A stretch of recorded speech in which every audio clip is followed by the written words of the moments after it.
જિલ્લાના ભચાઉ તાલુકાના કબરાવ ગામ ખાતે આવેલા મોગલધામ ખાતે 5મો ભવ્ય સમૂહ લગ્ન મહોત્સવ યોજાયો।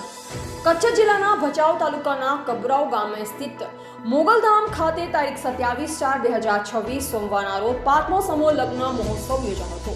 આ મહોત્સવ મોગલધામ કબરાવ દ્વારા શ્રદ્ધા અને સેવાભાવ સાથે આયોજન કરવામાં આવ્યું। આ પવિત્ર પ્રસંગે પરમ પૂજ્ય બાપુ શ્રી મોગલ કુળચરણ ઋષિ નાગાજણ આપા બાપુના આશીર્વાદથી આશરે 30 જેટલા દંપતીઓના સમૂહ લગ્નો વિધિવત રીતે પૂર્ણ કરવામાં આવ્યા। વિશેષ બાબત એ રહી કે આ સમગ્ર કાર્યક્રમમાં કોઈ પણ પ્રકારની ફી લેવામાં આવી નહોતી અને સંપૂર્ણ રીતે દાતાશ્રીઓના ગુપ્ત દાનથી આયોજન કરવામાં આવ્યું।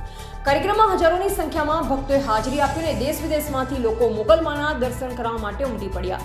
સમગ્ર આયોજન ખૂબ જ વ્યવસ્થિત રીતે કરવામાં આવ્યું, જેમાં નાના મોટા તમામ મહેમાનોનું સન્માન કરવામાં આવ્યું। આ પ્રસંગે કલાકારો દ્વારા પણ વિનામૂલ્યે સેવા આપવામાં આવી, જેના બદલ તેમને વિશેષ આભાર વ્યક્ત કરવામાં આવ્યો। મોગલધામના બાપુશ્રીએ તમામ નવ દંપતીઓને આશીર્વાદ આપ્યા અને સુખી જીવન માટે શુભેચ્છા પાઠવી। મોગલધામ કબરાવ ખાતે નિયમિત રીતે ભક્તો રવિવાર, મંગળવાર જેવા શુભ દિવસોએ દર્શન માટે આવે છે। અહીંની સેવાકીય પ્રવૃત્તિઓને માનવતાવાદી કાર્યોના કારણે આ સ્થળ એક આધ્યાત્મિક કેન્દ્ર તરીકે વિકસ્યું છે। Reporter N Vishwakarma, MD news Bhachau.